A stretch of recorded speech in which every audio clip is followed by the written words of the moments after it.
ये सुखद संयोग है, जब तय हुआ था तब तो ध्यान नहीं था, अभी आते आते राजेंद्र जी ने याद दिलाया। 13 जनवरी 2013 को स्वामी विवेकानंद की सार्धशती 150वीं जयंती पर इसी दिन 13 जनवरी को ही इसी सभागृह में मेरा व्याख्यान हुआ था। आज 8 वर्ष बाद उसी प्रसंग को लेकर के स्वामी विवेकानंद के जयंती को मनाने के लिए हम सब लोग एकत्रित हुए हैं।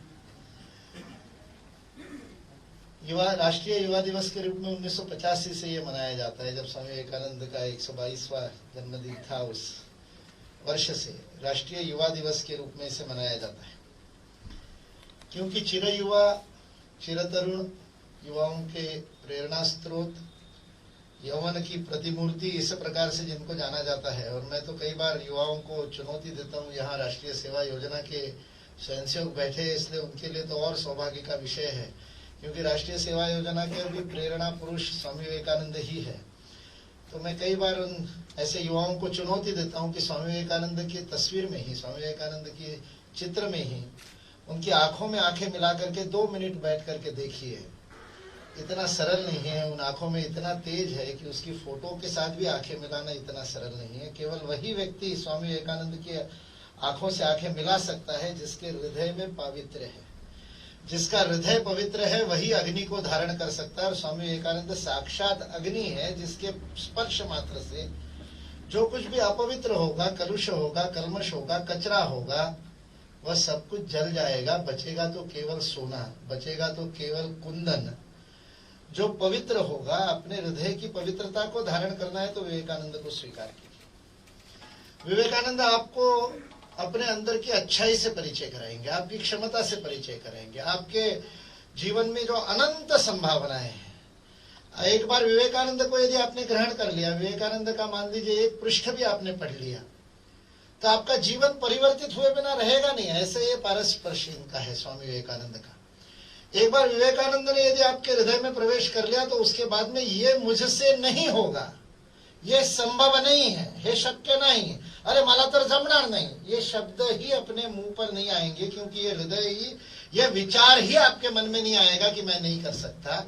हाँ, मैं कर सकता हूं, मैं प्रयास करूंगा, मैं अपना सर्वस्व लगा दूंगा और इस बात को करने का प्रयत्न करूंगा। इसी प्रकार का विचार विवेकानंद को धारण करने वाले युवा के मन में आता है। इसलिए राष्ट्रीय दिवस स्वामी विवेकानंद के नाम से पुकारा जाता है। 1962 के चीन के युद्ध में भारत दुर्भाग्य से और कुछ रणनीतिक गलतियों के कारण पराजित हुआ। उस सेना में एक ड्राइवर, सिपाही जो सारथी का काम करता था, वो अकेला बचा उसकी प्लेटून में। 12 लोग वीरगति को प्राप्त हो गए, ये अकेला बचा, अपने गांव वापस आया। पुणे से पास में उनका गांव है, उस गांव में वापस आया। गांव में वापस आने के बाद नींद नहीं आती थी, अपने साथियों की मृत्यु उनको दिखाई देती थी और मन ही मन स्वयं को कोसते थे कि मेरा इतना पुण्य नहीं था कि मैं भारत माता के लिए बलिदान हो जाता, मैं अकेला ही बच गया, ना भारत को विजय दिला सका, ना भारत के लिए बलिदान कर सका। और इस बात से विषाद में ग्रस्त हो गए और विषाद में ग्रस्त होकर के तय किया कि मैं अपने जीवन को समाप्त करूंगा। आत्महत्या करने के लिए अहमदनगर रेलवे स्टेशन पर पहुंचे, रेलवे स्थानक पर पहुंचे। भारतीय रेल का धन्यवाद की ट्रेन लेट थी, इसलिए उस विमनस्क अवस्था में, उस वहापोह में कि अभी मरना है और मरने से पहले जो वहापोह चलता है, उस वहापोह में ट्रेन की प्रतीक्षा करते समय मूंगफली खरीदी। और मूंगफली खरीद करके खाने के बाद में उस मनस्थिति में आप सोच सकते हैं, जो मूंगफली जिस भूंगली में मिली थी, जिस पुलिंदे में मिली थी, उसी कागज को खोल करके उसको पढ़ने लगे। वो स्वामी विवेकानंद की रद्दी में बेची हुई कर्मयोग पुस्तक का एक पृष्ठ था, जिसमें वो मूंगफली बांधकर उस युवा को दी मिली थी। उस रद्दी में मूंगफली की भूंगली में पड़े हुए कागज पर स्वामी विवेकानंद के कर्मयोग के बारे में विचार पढ़ करके जीवन में आत्महत्या का विचार त्याग दिया। वहां से बाहर वापस गए, अपने गांव में गए, अपने गांव में घर में नहीं रहे, गांव के मंदिर में रहे और पूरे गांव को सुधारने का अपना जिम्मा ले लिया। जिस गांव में केवल हाथभट्टी की शराब बेचना यही एकमात्र व्यवसाय था, वहां से शराबबंदी लागू करवाई, अपना मिलिट्री वाला डंडा निकाला, उस डंडे से युवाओं को ठीक किया, शराब के उनका व्यसन छुड़ाया और आदर्श गांव खड़ा किया। प्याज की खेती खड़ी की, मैं, आप सब लोग जानते हैं, ऐसे अन्ना हजारे की कथा बता रहा हूं। अन्ना हजारे का जीवन परिचय विवेकानंद के पारस्पर्श से हुआ। 1993 में रायगंज सिंधी में बैठ करके अन्ना हजारे से प्रत्यक्ष यह प्रसंग मैंने सुना है, प्रत्यक्ष उनके मुख से यह प्रसंग मैंने सुना है। जिसके जीवन में विवेकानंद आ जाते हैं, उसका विवेकानंद का स्पर्श होते ही जीवन बदल जाता है। जब स्वामी विवेकानंद का शिकागो में भाषण हुआ, उसके बाद वो बड़े प्रसिद्ध हुए, और बड़े प्रसिद्ध होने के बाद पूरे अमेरिका में उनके भाषण होते थे। बड़े बड़े लोग आकर के उनसे हाथ मिलाने के लिए और लालायित रहते थे। तब अमेरिका में उस समय डेट्रॉइट में जब वो रुके हुए थे, तो डेट्रॉइट में उस समय सारी जितनी बड़ी बड़ी गाड़ियों की जीएम मोटर्स, फोर्ड मोटर्स, इनके कारखाने उस समय डेट्रॉइट में थे। आज तो डेट्रॉइट की स्थिति बहुत खराब है, आज डेट्रॉइट तो पूरा दिवाला निकल गया है। आज पूरे अमेरिका की स्थिति विकट है, वो अलग बात है, लेकिन आर्थिक स्थिति, लेकिन डेट्रॉइट तो आज बहुत खराब है। उस समय डेट्रॉइट अपने चरम पर था, और उस समय स्वामी विवेकानंद का डेट्रॉइट में 16 दिन तक प्रवास हुआ था। उसी दौरान निकोला टेस्ला से उनसे मैत्री हुई। निकोला टेस्ला जो आइंस्टाइन का पूर्ववर्ती और बहुत बड़ा फिजिसिस्ट हुआ। निकोला टेस्ला जिसने अनेक प्रकार के नए अल्टरनेट करंट और डायरेक्ट करंट वाला जो लड़ाई झगड़ा होता था, वो वाला निकोला टेस्ला।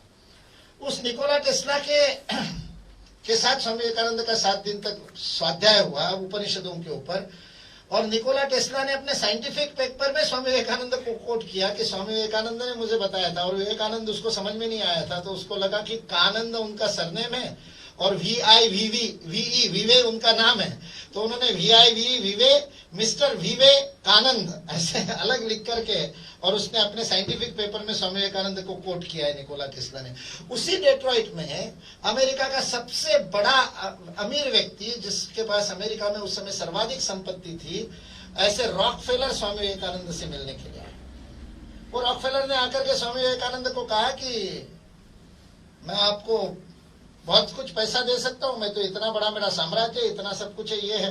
स्वामी विवेकानंद जब वो आए अंदर कक्ष में, तो स्वामी विवेकानंद कोई पत्र लिख रहे थे, तो 5 मिनट तक स्वामी विवेकानंद ने उसके तरफ ध्यान ही नहीं दिया, पत्र लिखते रहे। काम पूरा होने के बाद, अच्छा आप बताइए आप कौन? तो उसने कहा आप मेरे को नहीं जानते, मैं तो अमेरिका का सबसे धनाढ्य व्यक्ति हूँ।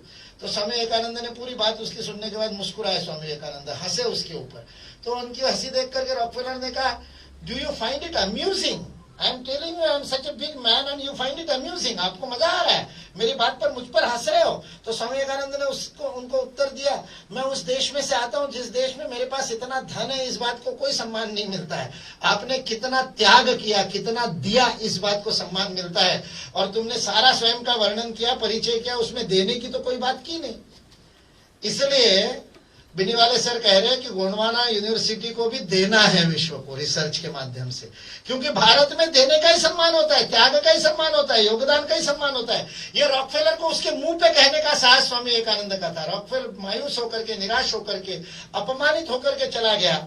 6 महीने बाद स्वामी विवेकानंद फिर से जब डेट्रॉइट पहुंचे, तब रॉकफेलर ने तब तक रॉकफेलर फाउंडेशन की स्थापना की थी। आज विश्व के सबसे सर्वाधिक चैरिटी करने वाले जो 4-5 फाउंडेशन है, उनमें से एक रॉकफेलर फाउंडेशन है। उसकी शुरुआत स्वामी विवेकानंद की प्रेरणा से हुई थी। तब तक रॉकफेलर फाउंडेशन की स्थापना की थी।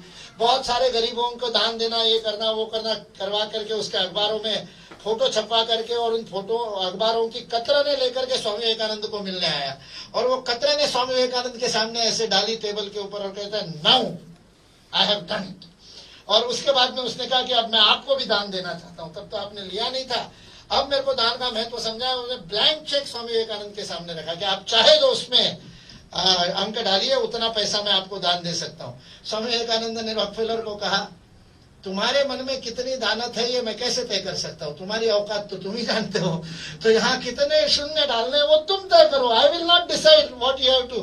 दान देने वाले की नियत पर दान निर्भर करना है, मांगने वाले की कुवत पे नहीं। अभी और राम जन्मभूमि पर जो मंदिर का निर्माण हो रहा है, उसके लिए निधि संकलन के लिए लोग जा रहे हैं, तो निधि संकलन के लिए जाने वाले लोग यही अनुभव लेकर के जा रहे हैं, जिसके पास 5 लाख की अपेक्षा करके जाते हैं वो 15 लाख देता है। तो अपेक्षा करने वाला कहता है हमारी कुवत कम है, उसकी राम जी के प्रति श्रद्धा अधिक है। ये अनुभव हर घर में, लगभग हर घर में निधि संकलन करने वाले को आ रहा है। तो स्वामी विवेकानंद ने यही बात कही कि भारत में हम मांगते नहीं है, मांगने को दान नहीं कहते, देने को दान कहते हैं। तुम कितना देना चाहते हो वो दो। रॉकफेलर ने कोई बहुत बड़ी $1 मिलियन या ऐसी कोई राशि डाल करके स्वामी विवेकानंद को चेक दिया और चेक देने के बाद कहा now you can thank me. Swami Vivekananda ने फिर उसके तरफ आश्चर्य से देखा, why should I thank you, it is you who should thank me. तुमको मुझे धन्यवाद देना चाहिए क्योंकि मैंने तुमको दान करने का अवसर दिया और तुम्हारे पाप धोने का अवसर दिया है। हमारे स्वामी विवेकानंद ने फिर यह संदेश दिया, राष्ट्रीय सेवा योजना का भी कार्यक्रम है इसलिए मैं ये प्रसंग बता रहा हूं। स्वामी विवेकानंद ने वहां पर संदेश दिया, भारत में देने वाला स्वयं को, देने वाले का विश्व सम्मान करता है, लेकिन देने वाला देते समय स्वयं को अकिंचन मान करके देता है। जो जिसकी हम सेवा कर रहे हैं उनके ऊपर उपकार करने का भाव लेकर के की गई बात को भारत में सेवा नहीं माना जाता। भारत में तो सेवा ये समझ करके की जाती है कि जिसकी जाकर के मैं सेवा कर रहा हूं उसने मुझे अवसर दिया। स्वामी विवेकानंद के शब्द है, ईश्वर गरीब बनकर के, मूर्ख बनकर के, अज्ञानी बनकर के इस विश्व में आया ताकि तुम सेवा करके मुक्त हो सको। इसलिए जिसकी सेवा कर रहे हो उसको हाथ जोड़ करके धन्यवाद दो कि बाबा जी आपने मुझे अवसर दिया कि मैं आकर के आपको ठंड में कंबल दे सकूं, या भूखे थे तो आपको कुछ खिचड़ी खिला सकूं, आपका धन्यवाद। इसलिए पाद्य पूजा करके, पैरों को छू करके, आशीर्वाद लेकर के सेवा करना, सेवा करने वाला जिसकी सेवा की जा रही है उसका आशीर्वाद लेता है, ये भारत की परंपरा है। इसलिए राष्ट्रीय सेवा योजना में हम सेवा करते हैं। पुरस्कार भी मिल गया ना अभी अपने को, तो पुरस्कार मिलने से या सेवा करने से अहंकार नहीं जगना चाहिए। अगर अहंकार जगता है तो वो सेवा नहीं रहती, फिर व्यापार हो गया। आपने सेवा की और उसके बदले में अपने आप को श्रेय ले लिया, अहंकार जगा लिया, हाँ मैंने इतना कुछ किया है, सेवा समाप्त। स्वामी विवेकानंद कहते हैं, रॉकफेलर को बताते हैं कि हमारे उपनिषद में मंत्र आता है जो कहता है दाहिना हाथ दान करते तो बाएं हाथ को पता न चले तब उसे दान कहते हैं। दूसरों को पता नहीं चले वो तो अलग ही बात है, अपने भी बाएं हाथ को ना पता चले, इस प्रकार से बिना श्रेय के दान कर, ये विवेकानंद की बात है। ये भारत के राष्ट्रीय आदर्श है, त्याग और सेवा भारत के राष्ट्रीय आदर्श है। इसलिए त्याग की यहां प्रतिष्ठा होती है। नहीं तो मेरे को क्यों बुलाते चीफ गेस्ट, मेरा है क्या मेरे पास में, मेरा कोई, मैंने ग्रेजुएशन के, अभी मेरा परिचय दिया ना, ग्रेजुएशन से आगे कोई डिग्री नहीं मेरे पास, LLB, मास्टर्स की भी डिग्री नहीं। आप सारे PhD बैठे, मेरे को भाषण देने के लिए क्यों खड़ा कर दिया। ये PhD के बाद DSc किए हुए, पोस्ट डॉक्टरल किए हुए, जापान में रिसर्च किए हुए, कहते हैं मैं थोड़ा कम बोल रहा हूं क्योंकि मुकुल जी को बोलना है, मुकुल जी को सुनना है। क्यों भाई, क्या क्वालिफिकेशन है? एकमात्र क्वालिफिकेशन है 17 दिसंबर 1990 से लेकर आज तक पिछले 30 वर्ष अपने जीवन का प्रत्येक क्षण 24 घंटे 365 दिन 30 वर्ष केवल और केवल भारत माता के लिए जीवन जीने के लिए मैंने अपना जीवन समर्पण किया है। यही एकमात्र मेरा क्वालिफिकेशन।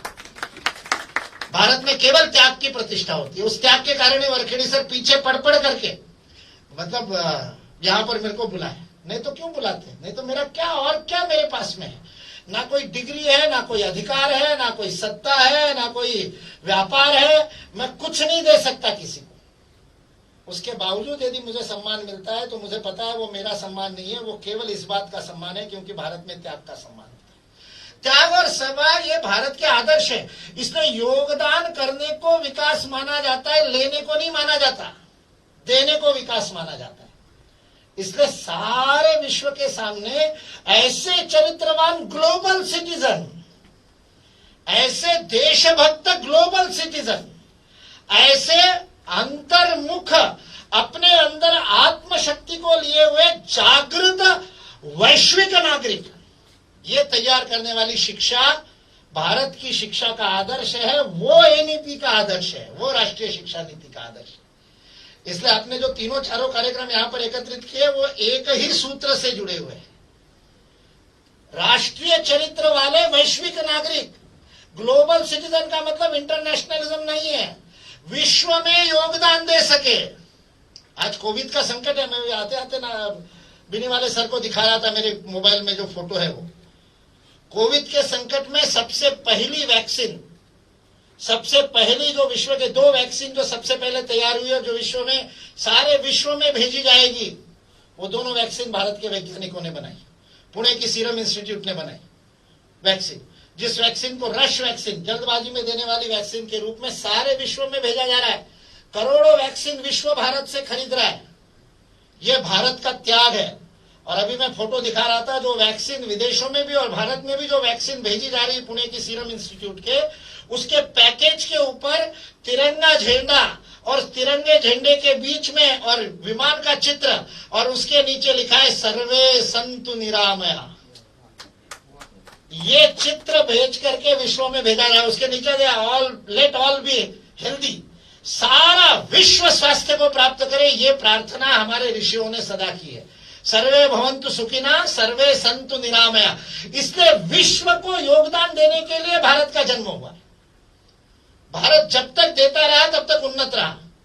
जब हमने मांगना शुरू किया, जब हमने भिक्षा का कटोरा लेकर के दुनिया के सामने खड़े हो गए, तब से हमारा पतन हो गया। जब हमने अपने आप को रोक लिया, छोटा कर लिया, संकीर्ण कर लिया, समुद्र लांघना पाप है जैसी मान्यताएं हमने स्वीकार कर ली, तब से भारत का पतन हुआ। जब तक हम सारे विश्व को देने वाले थे, सारी दुनिया में हमने ऋषि भेजे। वो कंबू गया तब तो कंबोडिया बना, चीन तक ले जा करके और व्यापार करते थे। उसकी नाव एक द्वीप के पास में रुक गई, उसके पास में मखमल का कपड़ा था। उस कंबू ने जाकर के वहां की जो महिलाएं थी, आदिवासी महिलाएं, जिनको वस्त्र पहनना नहीं आता था, उनको साड़ी पहनना सिखाया।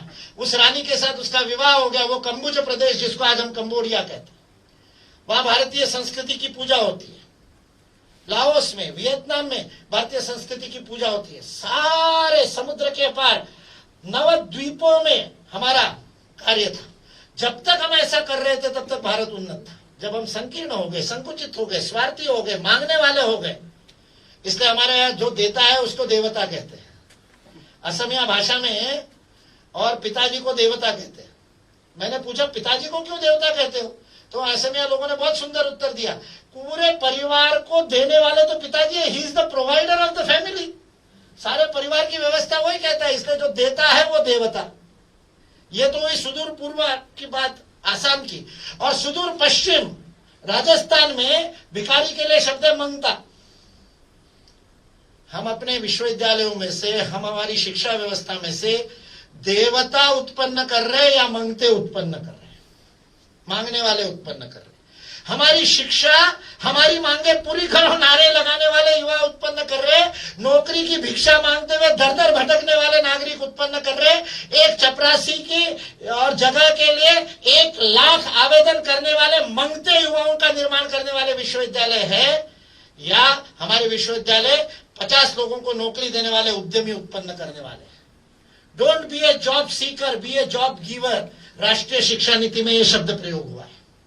राष्ट्रीय शिक्षा नीति कहती है वो लक्ष्य बदलना चाहती है। मैकॉले ने लक्ष्य रखा था, मैं नौकर बनाने वाली शिक्षा नीति दे रहा हूं। राष्ट्रीय शिक्षा नीति कह रही है नौकरी देने वाले उद्यमी बनाने वाली शिक्षा नीति। इसलिए इनोवेशन, इसलिए इंक्यूबेशन, लोगों को अपने पैरों पर खड़ा करना, अपना हाथ जगन्नाथ, इस प्रकार के भाव वाले अद्भुत और पराक्रमी वीर युवाओं को निर्माण करने वाली ऐसी शिक्षा नीति, राष्ट्रीय शिक्षा नीति हमारे सामने ऋषियों ने दी है। बाकी मैं गलती से नहीं बोल रहा हूं, मैं डॉक्टर कस्तूरी रंगन जी को ऋषि ही मानता हूं। हमारे ऋषियों का जो वर्णन है, उस ऋषि तत्व को यदि जागृत देखना है तो उन लोगों को आप देख सकते हैं जिन्होंने इस राष्ट्रीय शिक्षा नीति को गढ़ा है। लेकिन आज उसको यदि क्रियान्वित करना है तो हम सबको भी ऋषि बनना पड़ेगा, उसके बिना ये क्रियान्वित नहीं हो सकती। सरकार ने कागज बना देने से कुछ नहीं होता। दहेज एक्ट बना करके, हुंडा विरोधी कानून बना करके कितने साल हो गए, 34 साल हो गए। बंद हो गया क्या हुंडा समाज में से? कानून बनने से कुछ नहीं होता, कानून से नहीं होती है, बातें होती है जब समाज उसको अपना मानता है। राष्ट्रीय शिक्षा नीति का 66 पृष्ठों का अंग्रेजी में बना हुआ डॉक्यूमेंट शिक्षा नीति नहीं है। उसमें से जो एक शब्द या जो एक वाक्य हम में से एक भी शिक्षक लागू कर देगा वो शिक्षा नीति है। इसलिए शिक्षा नीति की सफलता शिक्षकों के हाथ में, शिक्षा नीति का क्रियान्वयन शिक्षकों के हाथ में। और यहाँ जो बैठे हुए प्राचार्यगण हैं, शैक्षिक नेतृत्व आपके हाथ में, एकेडमिक लीडरशिप कहता हूं मैं। इस देश का सबसे बड़ा संकट है कि इस देश की एकेडमिक लीडरशिप अकाउंटेबल और रिस्पॉन्सिबल है कि नहीं। हमारा शैक्षिक नेतृत्व दायित्ववान और उत्तरदायित्व लेने वाला, दोनों बातें। अपने ऊपर रिस्पॉन्सिबिलिटी लेना एक बात है, और अकाउंटेबल होना है ना, समाज को जवाब देना, जवाबदेही भी होनी चाहिए। समाज आपको पूछ सकता है कि मैंने मेरे बच्चे को आपके पास भेजा था, आप क्या बना करके भेजा आपने वापस। दिल्ली यूनिवर्सिटी के प्रधानाचार्यों की बैठक चल रही थी। सेंट स्टीफेंस का प्रधानाचार्य कहता है कि हमारा सेंट स्टीफेंस नंबर 1 कॉलेज है। हमने कहा नंबर 1 कॉलेज क्यों है? तो बोले हमारा कट ऑफ सबसे ऊपर जाता है। कट ऑफ सबसे ऊपर जाता है, 100% से नीचे एडमिशन ही नहीं मिलता। सेंट स्टीफेंस में एडमिशन लेना है तो सीबीएसई में 12th में 100% आया होंगे तो ही एडमिशन मिलता है सेंट स्टीफेंस में। ये वास्तविकता है। 100% कुछ कुछ सब्जेक्ट में तो, इंग्लिश लिटरेचर जैसे सब्जेक्ट में तो सेंट स्टीफेंस में 104% कट ऑफ होता है। मैंने कहा ये कैसे हो जाता है भाई? तो बोले स्पोर्ट्स का और इसका और मिलता है ना, तो एकेडमिक्स में तो 100 में से 100 लिए उस छात्र ने, और स्पोर्ट्स के 2%, एनसीसी के या एनएसएस के वो मिलके उसके 104% हो गए। तो उसके भरोसे उसको एडमिशन कट ऑफ सारे वैसे बोले, इसलिए हमारा नंबर 1। फिर बाकी के भी कॉलेज थे, किरोड़ीमल था, रामजस था, हिंदू था, सारे कॉलेजेस के लोग बैठे थे। मैंने कहा भास्कराचार्य कॉलेज वालों आपका कट ऑफ क्या? बोला हमारा 78% कट ऑफ होता है। पूरी बैठक में ये सारा बताने के बाद में मैंने धीरे से पूछा सेंट स्टीफेंस वालों को, सारे पिछले साल जितने गोल्ड मेडल विश्वविद्यालय में मिले, दिल्ली विश्वविद्यालय में, दिल्ली यूनिवर्सिटी में, सारे आपकी यूनिवर्सिटी को मिले होंगे? बोले नहीं, हमको तो 2 ही गोल्ड मेडल मिले। तो मैंने कहा फिर आपका कॉलेज नंबर 1 कैसे हो सकता है? 100% वाले को लेते हो और 78% आउटपुट देते हो। इनपुट 100%, आउटपुट 78%, और ये 58% पे कट ऑफ होता है किरोड़ीमल का, किसी का 78% पे कट ऑफ होता है। और वो यदि एक भी गोल्ड मेडल देता है तो मैं उस कॉलेज को ज्यादा अच्छा मानता हूं जो कम परसेंटेज वाले को एडमिशन देकर के उसमें से मेरिट बाहर निकालता है। उस कॉलेज को मैं नहीं अच्छा मानता जो 100% पे एडमिशन देता है और कम करता है। आप किस आधार पर मूल्यांकन करेंगे? नैक वालों को मैं कह रहा हूं कि आउटकम बेस्ड एक्रेडिटेशन ऐसा करो। आपने एक्रेडिटेशन के लिए जो 120, 25, 140 पैरामीटर बनाया, उसमें ये कहां पर है कि आपने इनपुट क्या लिया था और आउटपुट क्या दिया? फिजिक्स यही कहता है ना, इनपुट और आउटपुट के बीच का रेशियो ही तो आपको बताना पड़ेगा। उसी के आधार पर तो आप तय करोगे कि मशीन की इफिशियंसी क्या है। और आप अपने मशीन की इफिशियंसी आपके एकेडमिक लीडरशिप के नाते आपका कर्तव्य यह है कि नहीं, शैक्षिक नेतृत्व का यह कर्तव्य है कि नहीं कि वो समाज को बताए कि हमने क्या दिया। आज समाज के अंदर यदि कुरीतियां है, आज समाज के अंदर यदि कुप्रथा है, आज समाज के अंदर यदि हमारी बहनें सुरक्षित नहीं है, तो इसके लिए कौन जिम्मेवार है? एक शिक्षक के नाते जिस दिन किसी भी घटना का खबर पड़ने के बाद शिक्षक के नाते मेरे मन में यदि इस प्रकार की टीस उठती है कि मैं संस्कार देने में कम पड़ा, इसलिए समाज में ऐसे दरिंदे, इस प्रकार के दानव समाज में मैंने छोड़े। पढ़े लिखे लोग, ये अनपढ़ लोग नहीं है जो ये गंदगी फैलाते हैं। ड्रग एडिक्शन में जाने वाले अनपढ़ नहीं है, आतंकवाद में जाने वाले अनपढ़ नहीं है। ओसामा बिन लादेन भी इंजीनियर था। इसलिए हमारी शिक्षा, सारे भ्रष्टाचार करने वाले कोई अनपढ़ नहीं है। पीएचडी किए हुए लोग भ्रष्टाचार कर रहे हैं। हम जिम्मेवारी लेंगे कि नहीं लेंगे? when are we going to take the responsibility? एक शिक्षक के नाते समाज की जिम्मेवारी हम कब लेंगे? शिक्षा नीति ये पूछे। इसलिए शिक्षा नीति में बहुत अच्छे प्रावधान है, बहुत अद्भुत प्रावधान है, बहुत लचीली शिक्षा नीति है, स्वायत्तता देने वाली शिक्षा नीति है, आपको स्वतंत्रता देने वाली शिक्षा नीति है। आपके महाविद्यालय को ऑटोनोमस बनाने को कह रही है 2030 तक कोई एफिलिएटेड कॉलेज ही नहीं होना चाहिए। आप अपने आप में क्लस्टर बना लो, 4 लोग इकट्ठे आ जाओ और अपनी यूनिवर्सिटी बना लो। 1000 यूनिवर्सिटी से 15,000 यूनिवर्सिटी की योजना देने वाली ऐसी अद्भुत शिक्षा नीति है। लेकिन हम तैयार है क्या ऑटोनॉमी के लिए? हम जिम्मेवारी लेने के लिए तैयार है क्या? हमारे शिक्षक जिम्मेवारी लेने के लिए तैयार है क्या? हम जिम्मेवारी से कतराते हैं क्योंकि हमको लगता है अभी एकेडमिक ऑटोनॉमी देंगे, बाद में इकोनॉमिक ऑटोनॉमी भी कहेंगे। वो कौन लेगा? इस देश के शिक्षक में जिम्मेवारी लेने की तैयारी नहीं होगी तो कितना भी अच्छा दस्तावेज बना दो, आपको शिक्षा मंत्री बना दो, कुछ नहीं कर सकते। आप सुझाव दे सकते हो, क्रियान्वयन नहीं कर सकते। क्रियान्वयन केवल शिक्षक कर सकते।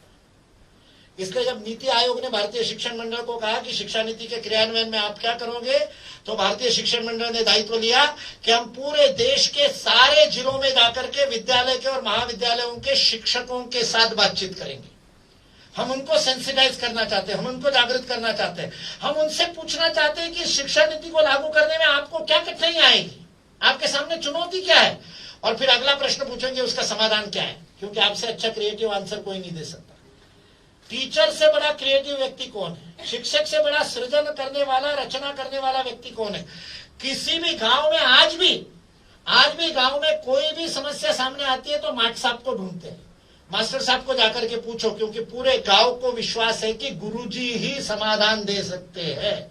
इसलिए हम पूरे भारत में जाकर के विद्यालय के और महाविद्यालय के शिक्षकों के साथ बातचीत करना चाहते हैं कि मातृभाषा में शिक्षा कैसे लागू होगी। सरकार की नियत तो बहुत साफ है।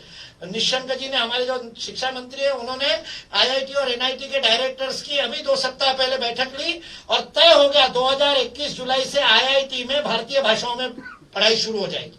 हिंदी में, मराठी में, गुजराती में, तमिल में, तेलुगु में आईआईटी में पढ़ाना शुरू हो जाएगा, एनआईटी में पढ़ाना शुरू हो जाएगा। राष्ट्रीय शिक्षा नीति कह रही है कि ट्राइबल लैंग्वेजेस में कंटेंट जनरेशन करना होगा। गढ़चिरौली में हमारे गोंडवाना विद्यापीठ में ये जिम्मेवारी हमारे शिक्षकों की बनती है कि हम माड़िया में, हम गोंडी में, और फिजिक्स का, केमिस्ट्री का, मैथमेटिक्स का ट्रांसलेशन नहीं, अनुवाद नहीं, नए पुस्तकें लिखनी चाहिए ना। पुस्तक लिखने वाले युवाओं को तैयार करना चाहिए। आज इस सारे जनजातीय समाज में से युवा पढ़े लिखे, आपके एल्यूमिनी में, आपके पूर्व छात्रों में सारी जनजातियों के विद्यार्थी मिलेंगे, अच्छे अच्छे जगह पर होंगे, अच्छे अच्छे पदों पर होंगे, सरकारी अधिकारी भी होंगे, कुछ व्यापारी भी होंगे, कुछ विदेशों में भी काम कर रहे होंगे।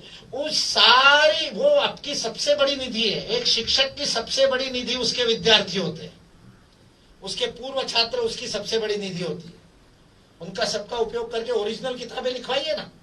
जब हिंदी में इंजीनियरिंग और हिंदी में मेडिकल की बात चली तो सबसे पहले अड़चन दिखाई, टेक्स्ट बुक अंग्रेजी में है। तो हमने कहा अंग्रेजी में है तो हिंदी में लिखने में क्या दिक्कत है?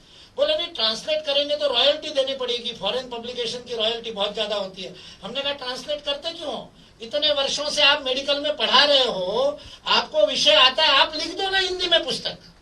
हमारे आईआईटी कानपुर के हमारे मित्र है, प्रोफेसर अभी पिछले साल रिटायर हुए, एच.सी. वर्मा, 12वीं की फिजिक्स की सबसे अच्छी पुस्तक उनकी लिखी हुई है, हिंदी में पुस्तक लिखी, फिजिक्स में, भौतिक शास्त्र की पुस्तक हिंदी में लिख दी। एच.सी. वर्मा जी आईआईटी कानपुर में हिंदी में पढ़ाते, बहुत वर्षों से पढ़ाते। जब अनुमति नहीं थी तब भी फर्स्ट ईयर की परीक्षा हिंदी में लेते थे, क्योंकि उन्होंने कहा हिंदी भाषी बच्चे आते हैं और उनको अंग्रेजी के कारण क्यों फेल करना।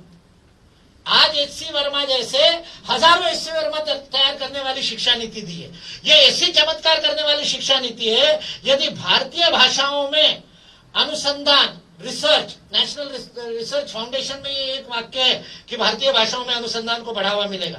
भारतीय प्रतिभा को अपनी भाषा में अनुसंधान करने का अवसर मिल गया तो भारत की अंतर्निहित प्रतिभा, जुगाड़, टेक्नोलॉजी ऐसी अद्भुत बाहर निकल आएगी, सारी दुनिया में पेटेंट कम पड़ जाएंगे, सारे भारत के पास आ जाएंगे। हम पीछे किसी बात में है तो केवल अंग्रेजी में है, फेल अंग्रेजी में ही होते हैं ना हमारे बच्चे। हम भी आज बड़े बड़े प्राचार्य होंगे, लेकिन 10वीं में अंग्रेजी में हमको भी तो नानी याद आई थी। तब तो अंग्रेजी के याद करने में, ग्रामर याद करने में, क्योंकि हमारी भाषा नहीं है, कोई गलती थोड़ी है उसमें। 200 वर्षों से अंग्रेजों के समय से प्रयास चल रहा है, करोड़ों अरबों रुपया खर्च कर दिया, उसके बाद भी आज भी 2011 की जनगणना में केवल 12% लोगों ने लिखवाया था कि मुझे अंग्रेजी आती है। उन्होंने लिखवाया था, उनको आती है नहीं आती पता नहीं, लेकिन 88% तो ऐसे प्रामाणिक थे कि जिन्होंने कहा हमको नहीं आती। 130 करोड़ में से 88% लोगों को अंग्रेजी नहीं आती और फिर भी भारत का सुप्रीम कोर्ट केवल अंग्रेजी में ही सुनवाई करता है। तो ये जनतंत्र है क्या? ये लोकतंत्र है क्या? ये लोकशाही है क्या? इसलिए ये शिक्षा नीति कह रही है वास्तविक लोकतंत्र आना चाहिए। आप अपनी भाषा में अनुसंधान करो, सारी दुनिया करती है। गढ़चिरौली जिले से कम आबादी वाले देश है यूरोप में, लिंसेस्टाइन, गढ़चिरौली जिले की आबादी उससे अधिक होगी, लेकिन वो अपनी भाषा में अनुसंधान करते हैं। बेल्जियम अपनी भाषा में अनुसंधान करता है, डच भाषा में अनुसंधान करता है, जर्मनी अपनी भाषा में अनुसंधान करता है, कोरिया अपनी भाषा में अनुसंधान करता है। इतने छोटे, वियतनाम इतना छोटा सा देश है, अपनी भाषा में अनुसंधान करता है, अपनी भाषा में उच्च शिक्षा देता है। और हम तो मराठी बोलने वाले 5 करोड़ 6 करोड़ कितने, और फिर भी मराठी में पीएचडी नहीं कर सकते फिजिक्स के अंदर, गणित के अंदर। क्यों? क्योंकि 8वीं के बाद ही साइंस मैथ्स अंग्रेजी में पढ़ना शुरू हो गया। अब तो 8वीं के बाद मराठी माध्यम में साइंस और मैथ्स महाराष्ट्र में है ही नहीं। ये स्थिति क्यों कर दी हमने? इसके कारण हमने अपने युवाओं को कुंठित कर दिया। इसलिए नोबेल पुरस्कार नहीं मिलता, इसलिए ओलंपिक में पीछे रह जाते हैं। भारतीय भाषाओं में जो उत्स्फूर्तता से हमारी प्रतिभा बाहर आएगी, हम सारी दुनिया को जीत लेंगे, फिर एक बार विश्व विजयी हो जाएंगे। ऐसे ये शिक्षा नीति में अनेक प्रावधान है, लेकिन सरकार करेगी कि हम करेंगे? प्रश्न यही है। 1835 में इस देश में शिक्षा का शीर्षासन हुआ। 1835 से पहले इस देश में शिक्षा प्रत्येक व्यक्ति को सुलभ थी। यह अंग्रेजों का सर्वेक्षण है।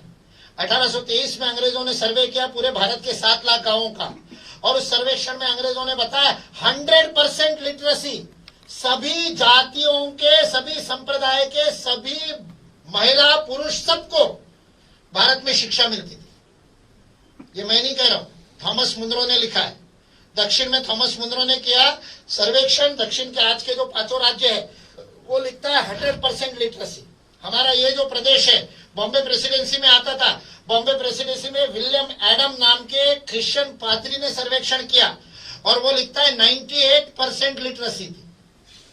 विलियम बेल ने किया कोलकाता प्रेसिडेंसी में, बांग्लादेश, बर्मा सहित पूरा पूर्व भारत, ओडिशा, बिहार, ये सारा, वहां पर 96% लिटरेसी थी। सबसे कम पाकिस्तान सहित जो पंजाब प्रोविंस था, उसमें सबसे कम लिटरेसी थी 93%। जो सबसे कम थी वो 93% थी। स्वतंत्रता के 75 वर्ष अगले साल पूरे हो जाएंगे 2022 में। स्वतंत्रता के 74 वर्षों के बाद भारत में लिटरेसी का परसेंटेज 76% है, 76%, और 1823 में 100% था। अंग्रेज जब भारत को छोड़ के गए तब 18% लिटरेसी थी।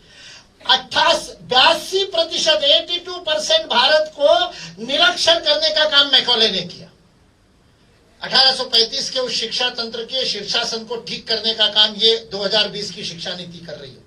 इसलिए लोग कह रहे हैं 1986 के बाद 34 साल बाद शिक्षा नीति। मैंने कहा 34 साल बाद नहीं, 185 साल बाद शिक्षा नीति आई है।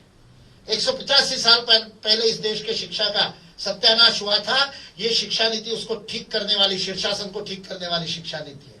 इस देश के प्रत्येक व्यक्ति को शिक्षा नीति कह रही है 100% GER, gross enrolment ratio for the school students. 12वीं तक एक भी बच्चा ड्रॉप आउट नहीं होना चाहिए। मैं तो ड्रॉप आउट शब्द ही नहीं इस्तेमाल करता, मैंने तो शब्द दिया है उसके लिए फोर्स्ड आउट। जो विद्यालय छोड़ करके जाते हैं वो मजबूरी में छोड़ करके जाते हैं, खुशी खुशी नहीं जाते, इसलिए उनको ड्रॉप आउट मत कहो। बेचारे ड्रॉप नहीं हुए, they have been forced out, उनको धक्का देकर के निकाल दिया गया है। 70% बहनें 8वीं से आगे ड्रॉप आउट हो जाती है। यह आज का स्टैटिस्टिक्स है स्वतंत्र भारत के 75 वर्ष के बाद का। शिक्षा नीति कह रहे ऐसा नहीं होना चाहिए। 12वीं तक प्रत्येक बालक बालिका को पूरी शिक्षा मिलनी चाहिए। कौन करेगा? सरकार नहीं कर सकती। सरकार माध्यान्ह भोजन दे सकती है, सरकार साइकिल बांट सकती है, लेकिन शिक्षा तो शिक्षक ही दे सकता है। क्लास में बच्चों को रुचिपूर्ण, आनंददायी, रसमय शिक्षा देने का काम केवल शिक्षक कर सकता है। इसलिए राष्ट्रीय शिक्षा नीति के क्रियान्वयन के लिए स्वामी विवेकानंद के जयंती के अवसर पर यदि हम लोग एकत्रित हुए हैं तो हमको संकल्प लेना चाहिए, बढ़े चलो हा बढ़े चलो मत दाए बाए रुकना, तुम हो अजर अमर सनातन ध्येय न भूलो अपना। ये कहने वाले जो स्वामी विवेकानंद है, हे वीर साहस का अवलंबन कर, केवल एक लंगोट पहन करके खड़ा हो जा और कह दे कि सारे विश्व को जीतने की शक्ति मुझे मिली हुई है। ये कहने वाले स्वामी विवेकानंद, असंभव को संभव करने वाले स्वामी विवेकानंद, उनकी जयंती के अवसर पर एक अद्भुत राष्ट्रीय शिक्षा नीति का और अनुपालन करने के लिए, क्रियान्वयन करने का स्वर्णिम अवसर हमको अपने जीवन में मिला है। अभी तक कुछ नहीं किया होगा तो भी ये काम यदि कर देंगे तो जीवन भर स्वयं को सार्थक और धन्य मान सकेंगे। ऐसा अवसर प्रत्येक शिक्षक को मिला है, तो हम सब लोग संकल्प ले अपने जीवन में इसको क्रियान्वित करने के लिए और अपना समर्पण देने का, अपना पूरा विचार देने का। एक विषय इसमें से चुन लीजिए 66 विषयों में से, और इस एक विषय के लिए क्रियान्वयन के लिए मैं योजना बनाऊंगा, मैं करवाऊंगा। इन सेवा योजना के स्वयंसेवकों को साथ में लूंगा और हर बालक तक शिक्षा पहुंचाने के लिए। गढ़चिरौली में सबसे बड़ी चुनौती है दूर दूर स्थानों पर ले जाकर के शिक्षा पहुंचाने, जहां पर मोबाइल का टावर भी काम नहीं करता।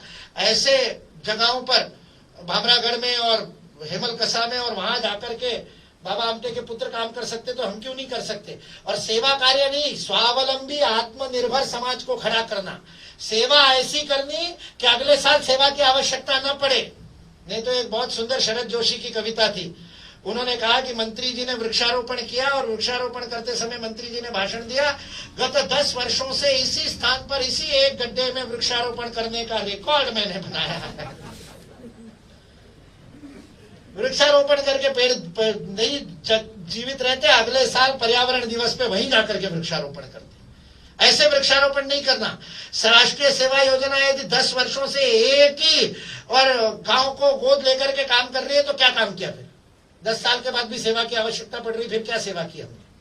सेवा का उद्देश्य स्वावलंबी आत्मनिर्भर समाज को खड़ा करना होना चाहिए, और ऐसा आत्मनिर्भर गढ़चिरौली खड़े करने का लक्ष्य यदि गोंडवाना विद्यापीठ लेता है तो उन्नत भारत का पार्ट है, नहीं तो क्या उन्नत भारत का पार्ट? आत्मनिर्भर गढ़चिरौली, आत्मनिर्भर चंद्रपुर, आत्मनिर्भर गोंडवाना विद्यापीठ, ये लक्ष्य लेकर के यदि शिक्षक काम करते तो सच्चे अर्थ में आत्मनिर्भर भारत बन सकता है और हम राष्ट्रीय शिक्षा नीति को लागू कर सकते हैं। स्वामी विवेकानंद की प्रेरणा से राष्ट्रीय सेवा योजना के स्वयंसेवक और उनके कार्यक्रम अधिकारी और प्राचार्य आज के दिन यह संकल्प ले, इस प्रार्थना को करते हुए अपनी वाणी को विराम देता हूं। जय हिंद।